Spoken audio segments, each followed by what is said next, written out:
Amen. Great song, How Big is God. Amen. Naalala ko yung kanta tuloy ng mga bata. My God is so big, so strong, and that. Totoo po yan. Ganon-ganon lang yung mga kanta na yan. But if you believe that your God is big, then you will trust God and you will be faithful to God. Amen. Amen. All right, let's all stand in place and meron po tayong magandang pag-uusapan ngayon mga kapatid na isang katotohanan that will really once again by the grace of God will help us to open our minds and see the reality of our Christian life, because we cannot deny the truth, brethren, that in our life today, our Christian life today has been greatly affected by the system of the world. At ang nakakalungkot nito mga kapatid that we are being deceived, and there's a lot of people that are being deceived on this kind of Christianity na kung saan itutuloy yung nagiging dahilan kung bakit marami pong tao ang napapalayo sa katotohanan. You see, this is the saddest part of Christianity today. Yung akala natin ay pamumuhay pa yan na isang Kristiyano, but the truth is, it's not anymore the Christian living.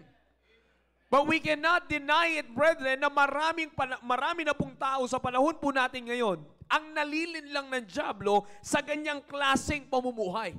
And brethren, the saddest part and the saddest picture on what's happening today is that hindi po na yung hindi na po kumbaga hindi nakakagulat na malinlang yung mga taong hindi pa nakaranas ng katotohanan. Because it's given. They haven't experienced yet the truth of God's Word. But the saddest part is that kung sino na yung mga nakakatanggap ng katotohanan and sino yung mga nasa kinikilalang tamang simbahan, they are the ones who are now being deceived by Satan on living their Christian life deceitfully. You see, this has been the very problem today. But brethren, it's really a great blessing na sa buhay po natin, God is still doing a big thing, and that God doesn't want us to continue living our life that He bestowed on us, that He bestowed upon us, na ito ay linlang ng mundo. Kaya nga it's always that's the very reason why we always give emphasis sa buhay natin bilang isang Kristiyano on living it according to the Word of God. Brethren, pag pinag-usapan natin yung salitang deception, when we talk about the word deception, it means it is the act of causing someone to accept as true or valid what is false or invalid. That is deception. Deception, brethren, yan yung act of causing someone accept na totoo yung hindi totoo. Tanggapin yung hindi naman, yung hindi valid ay yung valid ay tanggapin na yung invalid ay tanggapin as valid.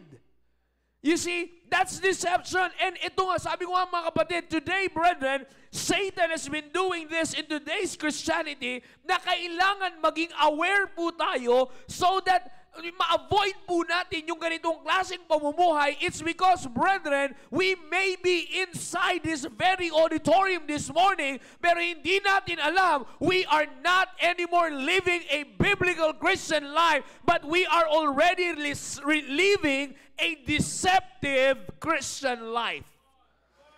This is something that we have to avoid, brethren, and that is the title of this preaching, Avoiding a Deceptive Christian Life.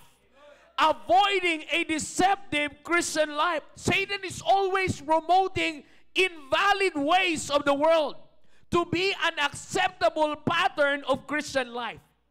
Ganyan pong nangyayari ngayon. Nagpo-promote ang dyablo using the world system ng mga invalid ways, unapproved ways of God. You see, unapproved ways, mga hindi inaprubahan ng Diyos na pamamaraan sa buhay Kristiyano, pero yan ang pinupush ng dyablo sa maraming Kristiyano ngayon, kaya marami na pong Kristiyano ang namumuhay ng linlang. Nakakalungkot man isipin, sabi ko nga mga kapatid, we have to be honest on our condition this morning because, brethren, I'm telling you, we may be inside this very auditorium. We may be holding our Bibles. We may be shouting amen na maaaring tayo ay nasa ministry, or we may be in this church for how many years, but what we didn't know is that we are already living a deceptive Christian life. You see, the Word of God, brethren, the Word of God is always the key on knowing what is approved by God on living the Christian life. It is very, brethren, it is very clear in 2 Timothy chapter 3, verse number 15 and verse 17. You see, that's not yet our main text, but if we're going to open that passage, maliwanag yung sinasabi po ng Biblia. All Scripture is what? Given by inspiration of God. Ilang beses na sinasabi ng ating mahal na pastor that this book right here contains the ways that are approved by God when it comes to living our Christian life.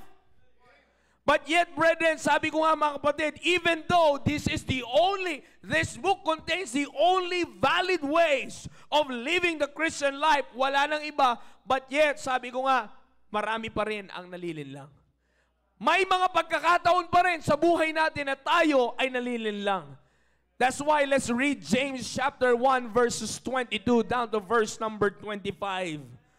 James chapter 1.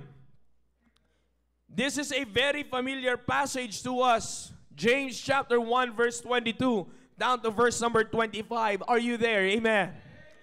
The Bible says, "But be ye doers of the word, and not hearers only, deceiving your own selves. If any be a hearer of the word, and not a doer, he is like unto a man beholding his natural face in a glass. For he beholdeth himself, and goeth his way, and straightway forgetteth what manner of man he was. But whoso looketh into the perfect law of liberty, and continueth therein, he being not a forgetful hearer, but a doer of the work, this man shall be blessed in his deed." Our most gracious Heavenly Father, please bless us, O God, with your wisdom, knowledge, and understanding. Please continue to give us, O God, what we need spiritually, O God. Please continue to give us your wisdom, knowledge, and understanding so that we will have the proper understanding, O God, of your word, of your message for us this morning. O God, we cannot understand this by our own. We are limited, O God. May hangganan ng aming pong pangunawa, may hangganan ng aming kaisipan, at nasusulat sa inyo pong salita na hindi namin kayang abutin ang inyo pong kaisipan. That's why this morning, O God, we come to you, O God, to ask you to please bless us with your knowledge, with your wisdom, O God, with your understanding, so that we will continually grow on this message, O God. Hinihiling ko po, Panginoon, na huwag niyo pong pahintulutan ang dyablo na makasingit sa aming pong kalagitnaan. Patapusin niyo po ang aming pananambahan ang buong araw po na ito, na hindi po siya makakasingit, Panginoon, sa inyo pong ginagawa sa buhay namin sa araw po na ito. Please, O God, bless us, O God, with a great sound system, O God. Please continue to give me a powerful voice and a good throat condition. I cannot do this without you, O God. I'm just a courier of your word, O God. Please continue to bless me. Holy Spirit, continue to flow through each one of us and give us the right attitude towards the preaching of your word. All the glory belongs to you only, O God. In Jesus' name we pray. Amen. Please be seated. Now, as I said, brethren, yung position, mga kapatid, dapat nating maunawaan na ang position ng salita po ng Diyos sa buhay po natin ay napakahalaga, because Satan will always be, we have to be aware that Satan will never, take note of this, Satan will never deceive someone who is not in this life. Ulitin ko, mga kapatid, hindi pag-aaksayahan ng dyablo na linlangin ang isang taong wala sa buhay Kristiyano. You know why? Because he's already living a deceived life. Nandoon na siya eh. You see, hindi na pag-aaksayahan ng dyablo at tatrabahuin pa ng dyablo na linlangin ang isang tao na wala pa sa kalagayan ng isang buhay Kristiyano. Brethren, we have to take this seriously because the Word of God is being given to us by God with all sincerity through the people na Kanyang ginagamit, through the pastor of our church, through this church. Ibinibigay, inire-reveal sa atin ng Panginoon ang mensahe na kailangan natin so that we can avoid living a deceptive Christian life. You see that, brethren? Kaya napaka-importante na maunawaan po natin ito, mga kapatid. Exactly the very reason kung bakit naririnig natin po, mga kapatid, sa ating mahal na pastor, that we have to grow on this pulpit. We have to grow on the message that we are receiving from our pastor, we are receiving from this pulpit, and hindi tayo ini-encourage to pick on something lang na para ka lang namumulot ng sa tiyanggian. You know why? Because the Lord has a purpose. Again, ulitin ko, mga kapatid. Ilagay po natin sa isipan natin, ibinilang tayo ng Panginoon sa simbahan na ito. Therefore, it is God's design for our life to grow in this church and not from any other else church. It should be clear to us, brethren. Hindi po tayo, kaya nga mga kapatid, hindi po tayo naniniwala in one world religion. Hindi tayo naniniwala sa tinatawag nating kapare-parehas lang natin. Paniniwala rin naman kami kay Lord. Naniniwala rin kami kay Lord. Actually, pare-parehas tayo naniniwala. Magsama-sama tayo kay Lord. We do not believe in that type of Christianity. Because the Bible, through this Word of God, through the Bible na hawak-hawak po natin ngayon, it is very precise na sinabi ng Biblia na upon this rock, I will build my church. Maliwanag na sinabi how precise the Lord is nung sinabi niyang itatayo ko ang aking iglesia. It is very personal. You know why? Because alam ng Panginoon na darating ang panahon na gagamitin ng dyablo ang sistema ng mundo para linlangin ang maraming Kristiyano. Magpuproduce siya ng sarili niyang Kristyanismo para makita ng mga taong nasa loob ng simbahan ng Panginoon Jesucristo ay pwede pala yung ganun eh. Bakit pa lang dito sa sinasabi nating tamang simbahan, bakit parang bawal yung ganito, bawal ganito, bawal ganyan? Maraming beses po natin narinig yung ganyang ilustrasyon dito. But if we're going to understand it in the light of God's wisdom, knowledge, and understanding, brethren, we can clearly see na ang itinutulong po sa atin at tinuturo po sa atin dito ay ang maging malinaw po sa atin na ang iniiwas sa atin ay ang kasalanan. Hindi mo sinabing ipinagbabawal, itinuturo na yan ay kasalanan. Minsan nami-misinterpret po kasi natin eh.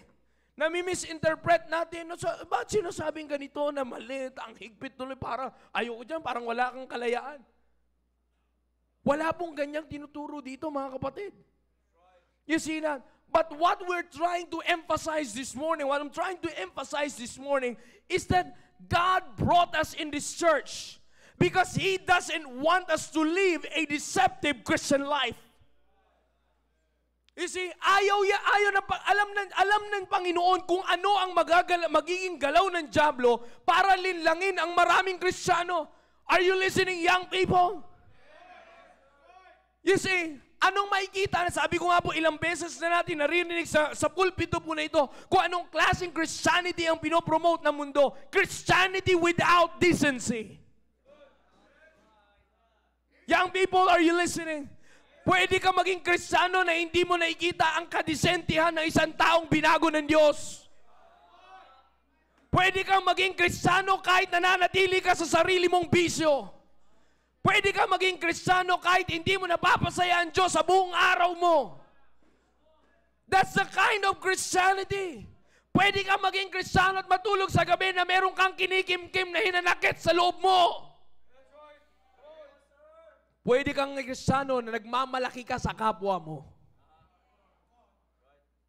You see that, brethren? Now, kaya ko po sinasabi yan because marami po ang pumipili sa ganyang klaseng Kristiyanong buhay and sadly, marami na rin po ang napupunta dyan sa kadahilan na hindi na po linal na namamalayan na nandoon na sila sa ganong kalagayan. That's the reality, brethren. Sabi ko nga po sa inyo, kaya unawain natin ang posisyon ng Biblia sa buhay po natin. Alam mo, minsan po mga kapatid, mag-ingat po tayo. Kapag tayo po ay napunta na sa justification, para sa mga bisita po namin, yung salita na Bible pa rin naman eh. You see that? Bible pa rin naman yung pinanggalingan. But brethren, let me remind you, hindi natin alam kung paano yan pinag-aralan. Kaya nga mga kapatid, naalala niyo po, binanggit ni Pastor Hill dito. You see, yung changi-changing Christianity, sidewalk Christianity, yun ang meron sa mundo. But that is not what God designed, how God designed the Christian life. God designed the Christian life to be a life that is higher than the living of this world. Ganyan dinisenyo ng Panginoon, mga kapatid. Kaya nga, this is the very reason why God establishes His church. God chooses the right men to lead the church and the people for the responsibility on giving us the Word of God. Jeremiah 3:15, Ephesians chapter 4, verse 11 to 13 is very clear kung gaanong pinipili ng Diyos ang tao na magbibigay sa atin ng Kanyang salita. Brethren, avoiding a deceptive Christian life is something that we have to pay attention to because isa sa mga goal ng diablo sa buhay natin ay ang pamuhayin tayo sa isang deceptive Christian life na hindi natin napapansin. Kaya nga mga kapatid, James 1:22 is a great passage to ponder on para ma-remind tayo mga kapatid how to avoid living a deceptive Christian life. Alam niyo po, pag binasa niyo po ang buong konteksto ng Book of James, ito po ay merong doctrinal theme, special doctrinal theme on good works. Yan po ang meron po tayo sa Book of James. Pero wala po yung kinalaman sa kaligtasan. You see, inuulit ko po mga kapatid, ang kausap dito ni James ay mga tao ng ligtas. At ang konteksto ng Book of James, mga kapatid, is about a special doctrine on good works na merong kinalaman, mga kapatid, sa pagtulong po sa atin kung paano tayo mamumuhay in a biblical living. You see that? Napaka-importante yan. Pero bago tayo magtuloy dyan, mga kapatid, unawain natin. Bakit sinabi sa James chapter 1 verse 20, bago sinabi ito sa James 1:22. There are 3 stages sa buhay po natin na nais ko pong ibigay sa bawat isa. 3 stages of our Christian life na dapat po nating maunawaan. Una, the first one is that we've been a hearer first. Inuulit ko mga kapatid. Number 1, we are a hearer. Maging maliwanag po sa atin mga kapatid. Number 2, we are, the second stage is that we should be a doer. First, we have been a hearer. Second, we should now be a doer. And the third, we should be a teacher. Buhay Kristiyano ito mga kapatid. Hindi natin ito pinag-uusapan ng pagiging staff. No. Wala tayong pinag-uusapan dito. This is for the church. Hearer, number 2, doer, and number 3, teacher. Diyan tayo ikot sa tatlo na yan mga kapatid.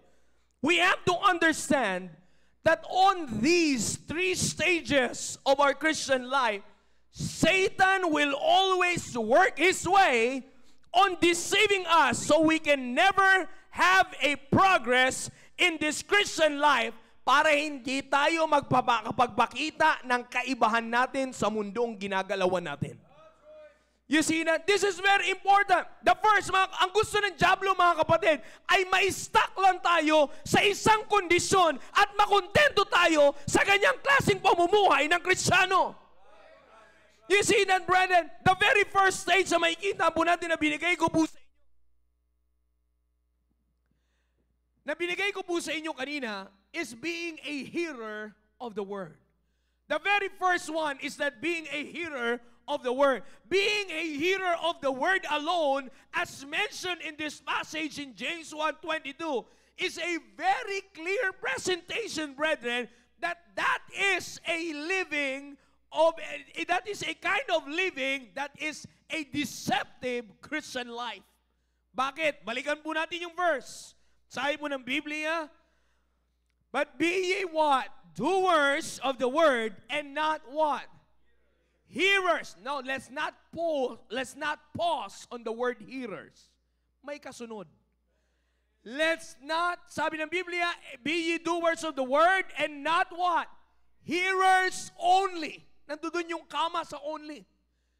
Deceiving your what? Your own selves. Brethren, this has been too common to a lot of Christians nowadays because we have a feeling na okay na tayo kapag nakakapakinig tayo ng salita ng Diyos. Sabi ko po sa inyo kanina, ang pinaka-goal ng dyablo ay may stuck tayo sa isang kalagayan at hindi na tayo umalis doon sa isang kalagayan na magkaroon tayo ng pakiramdam na okay na ako dito. Alam niyo po kung anong stage yun? Yung nananatili tayo sa stage ng pagiging hearer only. Sabi ko nga po sa inyo mga kapatid, yaan ang ginagawa ng dyablo sa maraming Kristiyano sa panahon po natin ngayon. Yung nananatili lang tayong nakikinig. Because we thought, sapat na, nakakapakinig ka. Okay na sa akin yan. At least anyways, wag nakaupo naman ako dito. Okay naman yan. At least nagsimba pa rin naman. Importante, nakapakinig. Kaya nga mga kapatid, kadalasan na namumuhay sa ganyang klaseng pamumuhay bilang isang Kristiyano, sad to say, whether we accept it or not, brethren, we are living a deceptive Christian life because you thought you are holy enough by just receiving and just by listening to the Word of God. Matinding panlilin lang ng dyablo yan, mga kapatid. Kaya ko po sinasabi yan sa bawat isa po sa atin because we are blessed. As I said a while ago, tandaan po natin na inilagay tayo ng Diyos sa isang simbahan is because of the reason na may plano ang Diyos sa buhay po natin. May plano ang Diyos na palaguin tayo sa buhay po natin. May plano ang Diyos na hindi tayo manatili sa kalagayan po natin ngayon dahil gusto ng Diyos na abutin natin ang isang pamumuhay na dinisenyo niya para po sa atin. Pero mga kapatid, sabi ko nga po sa inyo, we might be living a deceptive Christian life. This morning, let's check ourselves. Baka mamaya, isa tayo sa hearers only. Hearers only will never produce actions. Let's accept the truth na pag nakaupo ka lang, nakaupo ka lang. Pagka papasok ka lang sa simbahan, that's enough. Sabi ko nga po sa inyo mga kapatid, yaan yung ipinopromote ng dyablo na Kristyanismo sa panahon ngayon. Yan ay nagiging katanggap-tanggap na pamumuhay ng Kristiyano sa panahon po ngayon. Tagapakinig ka lang. Makikinig ka lang. Because you know why? Satan can play us. Satan can play our thoughts by thinking na, eto na nga, nakapagsimba ka, at least nakapakinig.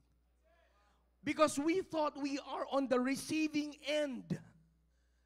Tumatanggap naman ako eh. Na-absorb ko naman. You see? Kaya nga nagpapasalamat din ako kay Lord at binibigay niya yung kanyang salita.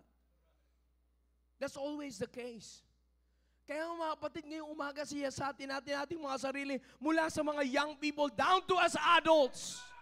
Mula sa mga young people down to the fathers, mothers. Let's check ourselves this morning, brethren, because we might be living a deceptive Christian life. You see, maaaring lalabas tayo ulit ng auditorium nito, the same thing din. Gaano katagal na tayong hearers only? How many years have you been a listener of the preaching only? How many times or how long have we been a hearer of the word only? You see that? Naalala niyo may kasabihan mo, pag napakinggan dito, labas di sa kabila. Yan po yung maaaring mangyari sa mga tagapakinig lamang. Because brethren, we are not designed to be a hearers only. Yan yung matinding pagpapala ng Panginoon sa buhay natin, mga kapatid. Hindi niya tayo dinisenyo na nandiyan ka lang sa kalagayan na tagapakinig ka lang. Sabi ko nga sa mga young people on the last ministry revival, hindi nyo alam, baka kaya kayo dinala dito or plano ng Panginoon. Hindi nyo alam na plano ng Panginoon pumunta kayo sa ministry revival, sa ministry emphasis, because plano ng Diyos na later on maging musician ka, later on maging audioman ka, later on nasa media ministry ka, later on nasa Sunday school teaching ministry ka, because hindi tayo pinapanatili ng Diyos sa simbahan para makinig lang.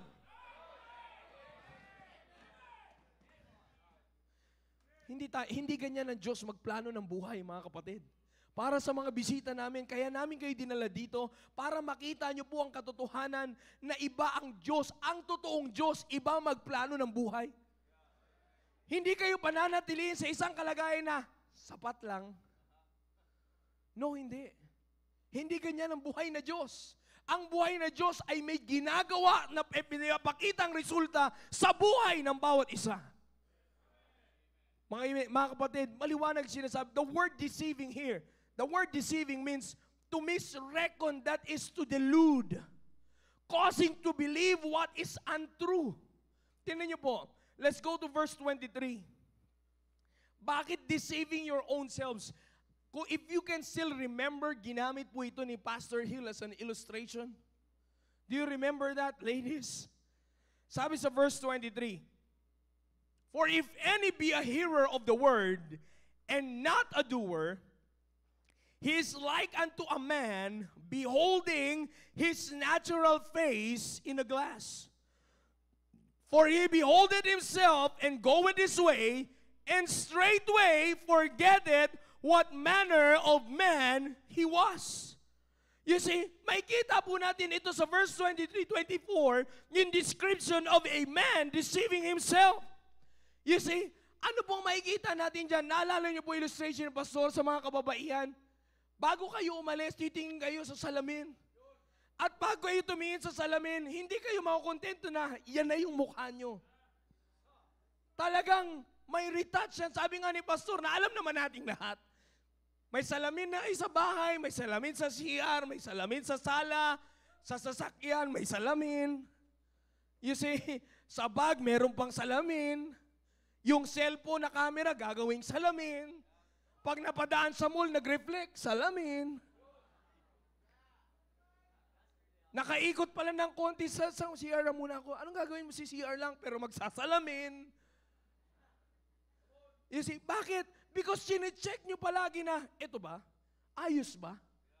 Hindi kayo pumapayag na, okay na. Hindi kayo pumapayag na pag lumabas kayo ng bahay, yung isa, okay na? Okay na yung lip tint? Hindi kayo papayag. Young people, di ba? Minsan nga kakaganon nyo, halos magmukha na kayo espasol. Iba yung dito, iba yung dito. Brown dito, white dito. Ay sus. You see, bakit? Because hindi kayo pumapayag. Ano sabi ng Bible? Deceiving your own selves. Bakit? Yung deceiving your own selves, if any be a hearer of the word, na he is like unto a man beholding his face in a glass. Bakit? Sabi nga ni pastor, sa aming mga lalaki, pag salin sa salamin, okay na, alis na. Ganon sa lalaki, sa babae hindi.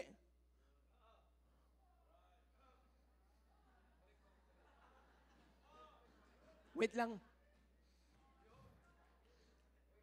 Sa amin iba. Lalo na sa mga young people na puro wax lang, parang hindi naliligo. Okay na yan? Oh, di ba? Okay na? Nice na. Doon yung tulad ang alin? Ang hearer of the word. Bakit? You're deceiving yourself. Bakit? Pwede mo pang ayusin eh.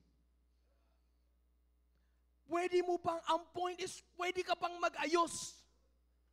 Ang point is, pwede pang gumanda. Kaya nga inaayos mo yung sarili mo eh.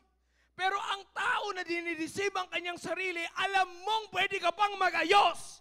Pero hindi natin pinipiling mag-ayos. Kaya sinasabi ng Biblia, you are deceiving your own selves. Alam mong pwedeng hindi ka lang tagapakinig, pero nananatili kang tagapakinig. Alam mong may pwede kang gawin sa Diyos, pero ayaw mong gawin yung para sa Diyos.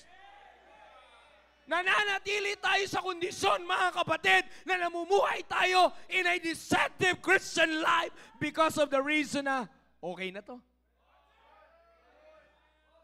Kaya ano nangyayari, mga kapatid? Usong-uso yung come and go Christianity. Alam niyo yung come and go Christianity? Alright, amen, sir, good morning. Amen, amen. Opening choir. Okay, uwi na. Tagal naman ng driver ng jeep.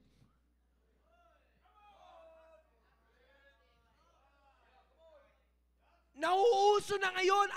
Brethren, I'm telling you, I'm not talking about those who are outside this church. Brethren, let's take this as a church family. Brethren, as a Christians and followers of God, let me remind you, living a deceptive Christian life is living a life stuck in the condition of a hearers only. Maliwanag yung sinasabi ng Biblia. Sabi ng Biblia, be ye doers of the word and not hearers only. Now, brethren, dito po makikita natin ang kasunod na sinasabi ng Biblia. Being a doer of the word. If we want to avoid living a deceptive Christian life, we've got to be a doer of the word. Now, tingnan niyo po, kanina, we're hearers only. Now, sabi ng Biblia, sabi ko sa inyo kanina, the second part or second stage is being a doer. Lahat naman tayo nagsimula sa taga-pakinig lang eh. Do you believe that? Amen? Kaya nga hindi tinanggal ng Diyos yung hearer eh. Hindi naman sinabi ng Biblia, be doers of the word and not hearers. No, hindi. Kaya nga ini-specify yung word na only. Because lahat tayo ay nanggaling sa pagiging tagapakinig lamang. Kaya tayo napunta sa simbahan, kaya tayo napupunta sa tamang simbahan is because of the reason na nakapakinig tayo. You see that? Now, being a doer of the word, brethren, this is now a personal application for us. Bakit, mga kapatid? Because being a doer of the word is a manifestation of a non-deceptive life.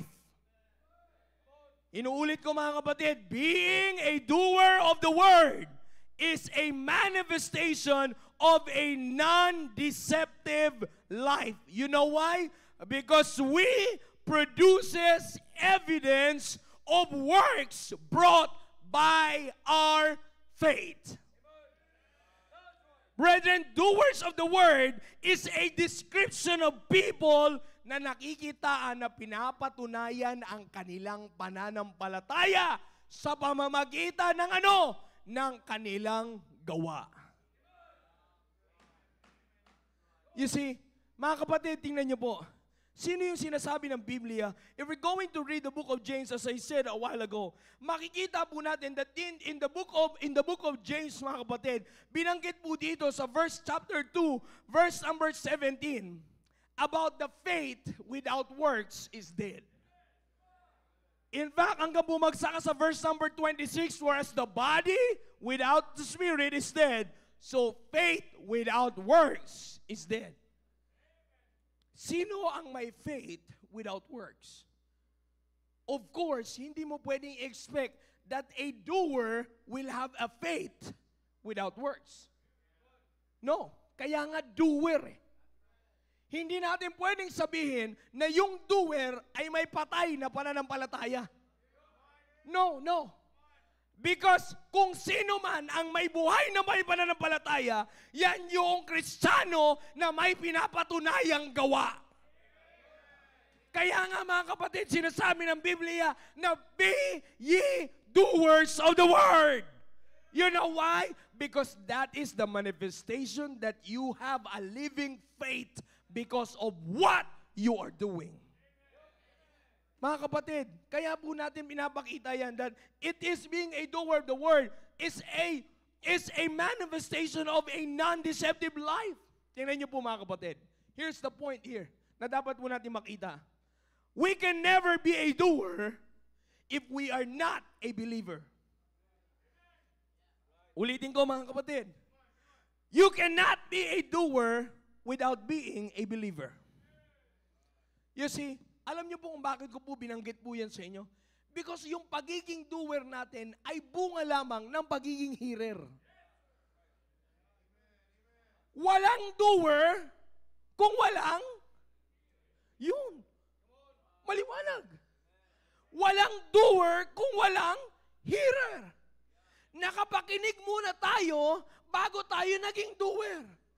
Pero yung manatili kang hearer ay hindi na tamang pamumuhay ng Kristiyano because lahat ng nakapakinig ay nagkakaroon ng resulta na meron siyang gawin. You see that, brethren? Maliwanag po ang equation ng Biblia. Kaya nga po, a non-deceptive life is a life being a doer of the word. Natingnan niyo po mga kapatid. We can witness that the saddest truth today in Titus chapter 1 verse 16. They profess that they know God, but in works they what? Deny Him. Maliwanag yung sinasabi ng Biblia. Marami nagpapakilalang Kristiyano, but in works they deny Him. You know why?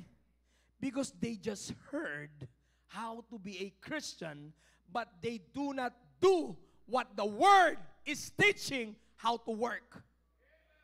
Kaya nga, their works denies their profession.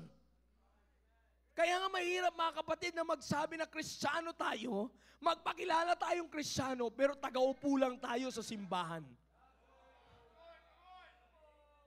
This has to be understood properly, brethren. Yung tayo ay magpakilalang, saan ka? Alam mo ko, dyan ako nagsisimba kaya na. Dyan sa Christian Bible Baptist Church. But yet, mga kapatid, pagpunta dito, taga-upo lang tayo. Sabi ko nga sa inyo mga kapatid, masakit pakinggan. Pero this is something that you have to hear. So that we can avoid living a deceptive Christian life.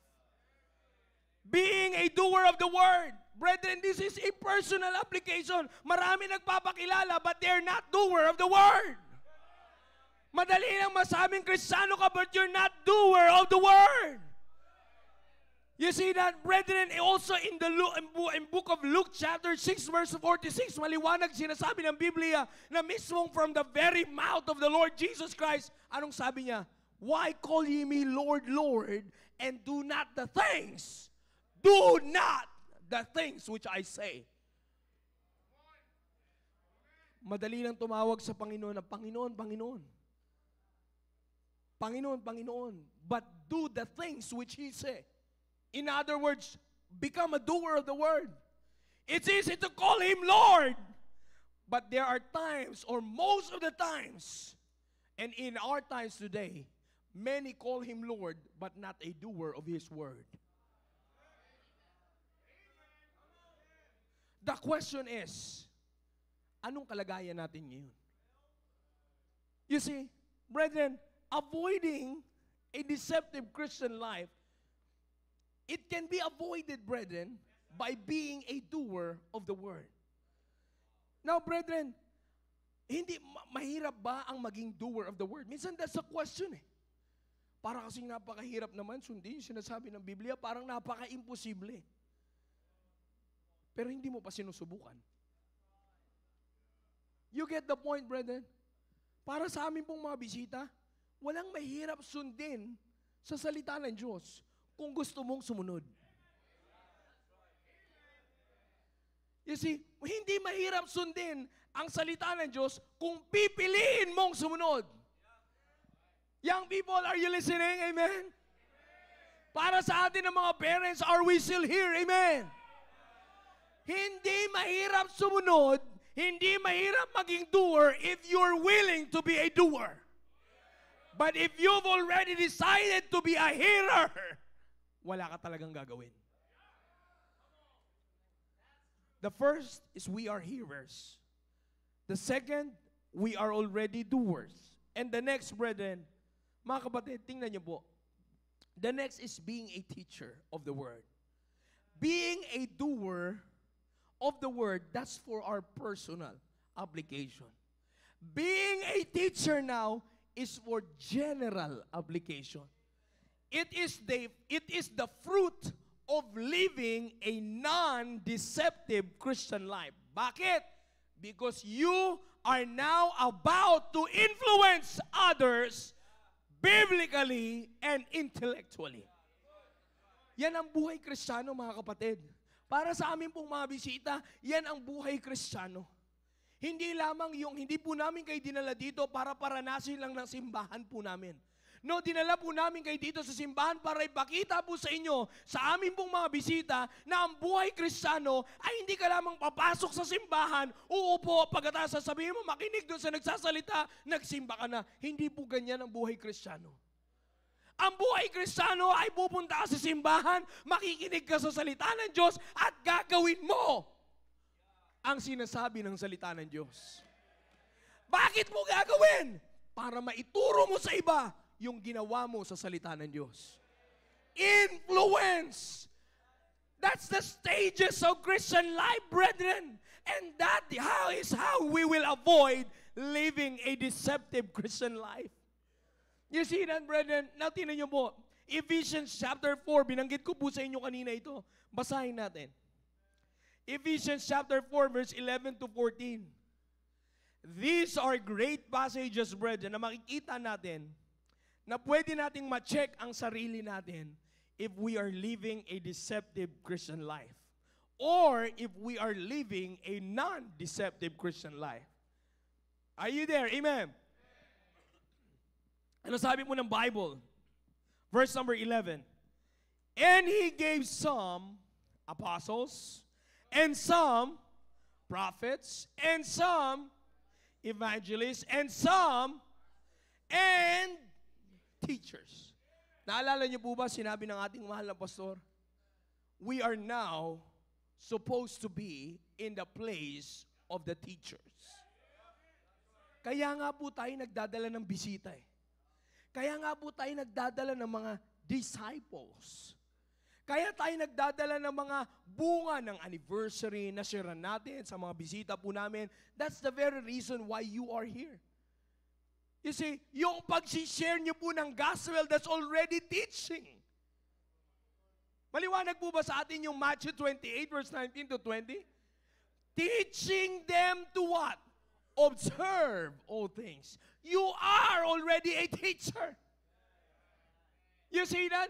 Kung maliwanag sa iyo na ikaw bilang miyembro ng simbahan na ito, ibinigay sa iyo ang trabaho, ang Great Commission. If you do understand the Great Commission, then it is clear that you should be in the position of a teacher.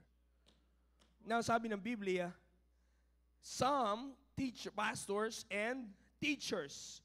Binigay para saan? Verse 12. For the what? Perfecting of the saints. For the what? Work of the ministry. For the what? Edifying of the body of Christ. Verse 13. Till we all come in the what? Unity of the faith and the knowledge of the Son of God, unto a what? Perfect man, unto the measure of the stature of the fullness of Christ. So, verse 14, etong maganda.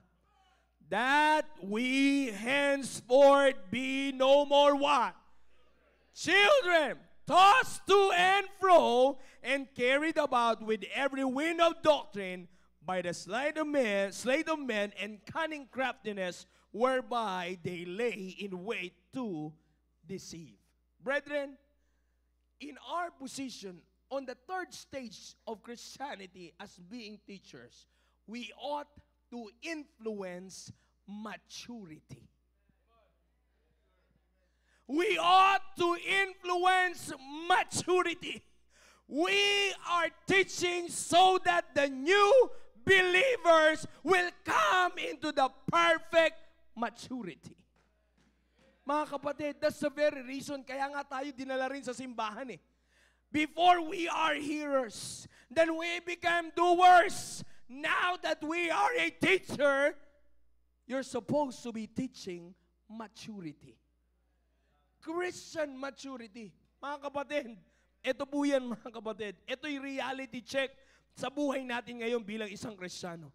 This is the part ng buhay natin where we can see the reality of our Christian life. Pag sinubukan natin tingnan kung ano na ang ini-impart natin sa iba. Are you listening? Young people, are you listening? Amen? Adults, parents, are we listening? Amen? The question is, ano na ang ini-impart natin sa iba? If we are imparting to our partners sa mag-asawa, if we are imparting to our partners, if we are imparting to our children or to our brethren the things which clings to negativity towards others, the church, the pastor, then we know kung anong klaseng Kristiyanong buhay meron tayo. Pagka yung nai-impart natin, nai-influence natin, is not maturity, but negativity. Then we know kung anong posisyon ng buhay natin ngayon. Alam natin kung tayo namumuhay in a deceptive Christian life. Alam natin. Alam natin. Kaya nga dyan tayo tatahimik. Kasi dyan tayo magsisiyasat anong impluensya na ang nadadala ko sa young people na to. Anong nadadala kong impluensya sa mother na to? Anong nadadala kong impluensya sa father na to? Anong nadadala kong impluensya sa kapatiran? Am I teaching them maturity or imparting negativity? Then we know if we are living a deceptive Christian life or a non-deceptive Christian life. Tatlong stages lang po yan, mga kapatid. That's the reality of Christian life. Sa mga bisita namin, madalas namin sinasabi po dito, ang Kristiyanong buhay ay hindi pang sosyalan. Hindi mo gagamitin salitang Kristiyano para magpasosyal. No, hindi. No. Hindi natin gagamitin ang salitang Kristiyano for your status symbol. No. Christianity is a life that requires work. That's Christianity. A Christianity is a life that requires work. It compels work, brethren.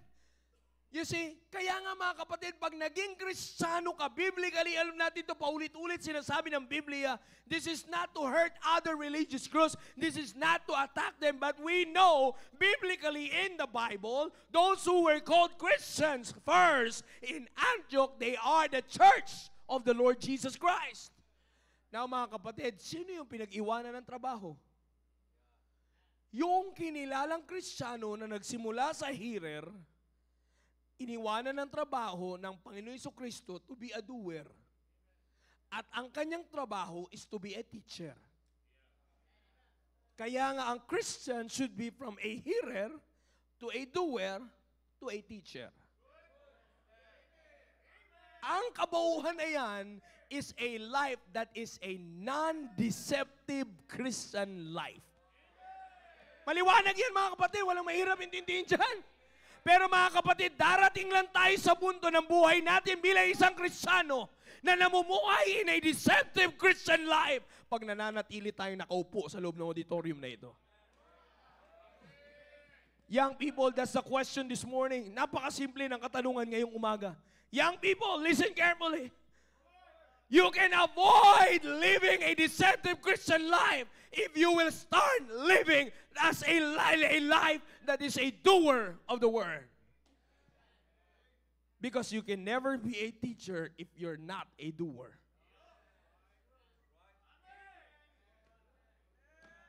Alam niyo po ba minsan mga kapatid, it's just for the sake of illustration of one of Satan's tactics. Gagawin niya tayong doer. Gagawin niya tayong feeling teacher kahit hindi tayo doer.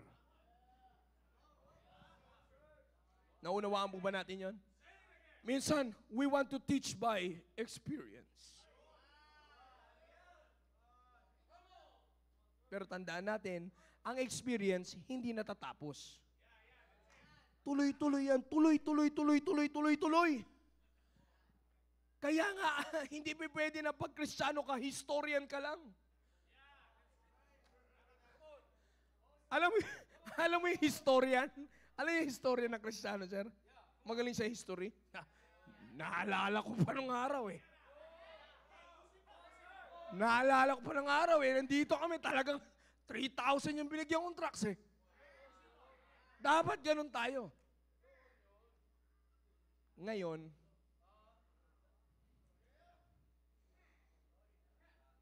story na lang. Maalaala mo kaya? Wala namang masama dun eh. Pero hindi pwedeng manatili tayo doon. Hanggat hindi pa bumabalik ang Panginoon Jesucristo, biyaya ng Panginoon, pwede pa rin tayo magtuloy-tuloy sa pamumuhay natin bilang isang Kristiyano that we are not just a hearer, but a doer and a teacher. It's all by the grace of God. Hanggat hindi bumabalik ang Panginoon Jesucristo, tuloy-tuloy tayo mga kapatid. Hanggat hindi pa tumutunog ang trumpeta, tuloy-tuloy tayo. Yun ang kagandahan sa buhay bilang isang Kristiyano. Sabi nga, gustong-gusto ng mga young people, basketball never stops. Nasa t-shirt pa yun. Pero ang totoong hindi tumitigil, Christianity never stops. A non-deceptive Christian life never stops. Bakit? Titigil lang yan pag bumalik na ang Panginoon Jesucristo. Pero hanggat hindi pa tumitigil mga kapatid, biyaya ng Diyos, we can avoid living a deceptive Christian life. That's why as long as God is giving us the chance to do so, magsama-sama tayong gawin natin ang tinuturo ng Biblia. I hope the message is clear this morning. Let's all stand up, please. Heavenly Father, thank you, O God, for this message that you have given to us. Salamat muli. At pinaalalahanan niyo po kami ng katotohanan na kailangan po namin tanggapin. O Diyos, I've done my part, O God. Thou knowest what's in my heart. Kayo lamang din po ang nakakaalam ng panalangin ng mga kapatiran. O Diyos, naway pagsamasamahin niyo po kami na ma-avoid, pagsamasamahin or tulungan niyo po kami na magsama-sama po kami, O Diyos, na namumuhay avoiding a deceptive Christian life. Mga nagkos, tulungan niyo po kami na patuloy kaming lumago on these stages of our Christian life. Being a hearer, a doer, and a teacher. Please hear our prayers, O God. Please, O God, listen to our prayers and help us to grow more. While the Holy Spirit is speaking to your heart this morning, let's make business with God.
Dakilang Diyos sa mga pangyarihan sa lahat. Maraming salamat po, Panginoon, sa oras po na ito. Tiglub-tuhod niyo po, nakikita niyo pong mga anak na ipag-usap po sa inyo. Kayo po nakakaalam ng aming pong mga panalangin, O Diyos. Kayo po nakakaalam ng puso't isipan po namin. Panginoon, kayo po nakakaalam ng katotohanan na kalagayan ng aming buhay Kristiyano. If you are already seeing us, O God, living a deceptive Christian life, please, O God, give us a chance na mawala po sa kalagayan na yan at patuloy po na mamuhay, Panginoon, as a doer of your word, O God. Once again, O God, please hear our prayers and help us to live the reality of Christian life. Muli, Panginoon, binabalik ko po ang lahat ng papurit pasalamat po sa inyo. Dakila po kayo, Diyos, sa buhay namin sa pagkakaloob ng aming kailangang espiritual. Ito po ang aming samo at dalangin sa matamis na pangalan ni Jesus. Amen. I believe we can shout aloud amen for the message. Amen. Amen, amen. Alright, tayo po ay makabalik sa ating maupuan para po muli sa aming mga bisita. If this is your first time muli, inaanyayahan po namin kayong tumayo at meron lamang po kaming nais ibahagi po sa inyo. Yeah, meron po tayo as of this time, we have 93 first-time visitors. We have 93 as of this time, 93 na po yung ating pong bisita. We have 93 first-time visitors. Sige po, lapitan po natin sila. Right. Tayo po ulit. Meron pa tayong bisita dito sa likod. Pakilapitan na po. Yeah, amen. Siguro